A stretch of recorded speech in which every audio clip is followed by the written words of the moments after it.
know, when I was doing the 100,000 mile inspection on this W221 engine, I thought, while I'm doing this, I should check the water drains.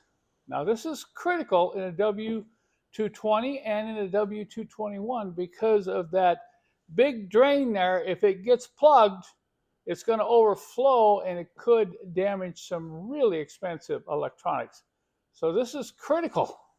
Now remember, this is a 2010 S550, 98,000 miles, original owner, garage kept.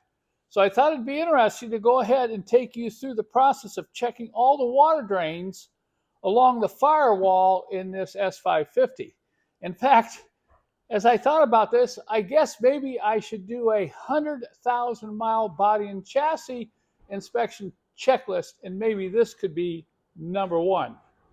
This W221 chassis tip I want to share with you comes from my experience going way back into the 60s and the problems I've seen over the years with plugged drains along the top of the firewall below the windshield. I mean, the worst is probably the W123, what it does to the battery box when the drains get all plugged. But in the W221, right down in here, you have a drain that if it gets plugged could lead to some disastrous results, even ruining some electronics if you get that area flooding. So this is a garage kept car, but it still gets parked outside when the guy goes to work. I decided to pull this off, and I can't believe it. Look at how clean this car is. But look down here. I think we've got a drain that's almost plugged. Maybe not fully, but I'm going to get some water. We're going to pour some water down in there and see how fast it drains off. Well, you'll have to admit that looks pretty nasty down in there. But before I clean and vacuum that out, I'm going to pour some water in here to just see how restricted that drain really is.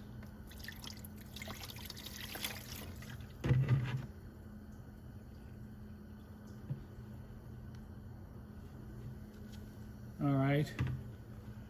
It's draining, but very, very slowly. I know I saw a W220 that had that same drain get plugged up, and this just overflowed and went in behind the firewall and destroyed the heater blower motor. Not too bad, it drained away fairly quickly, but we definitely want to deal with this. We're also going to check the side drains.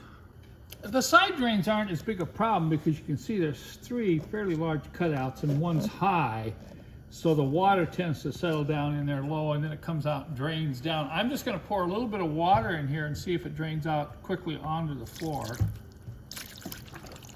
All right, we've got a little problem here. Look, that should run out of that drain very quickly. It's hardly draining out. It is going down, but we're going to have to put some sort of rod down in there to clean that out as well. Let's check the other side.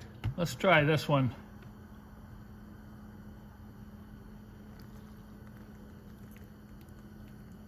Look at that one. The water disappears very quickly out of the drain, so this one is not a problem. We have one more drain to look at. This is the one that comes on the left side of the hood grill, and you can see it goes right down in here and goes out a pipe. So I'm just going to put a little water in here. This one is usually not a problem, but you still want to check it. Now I've got water I'm going to have to clean up off the floor.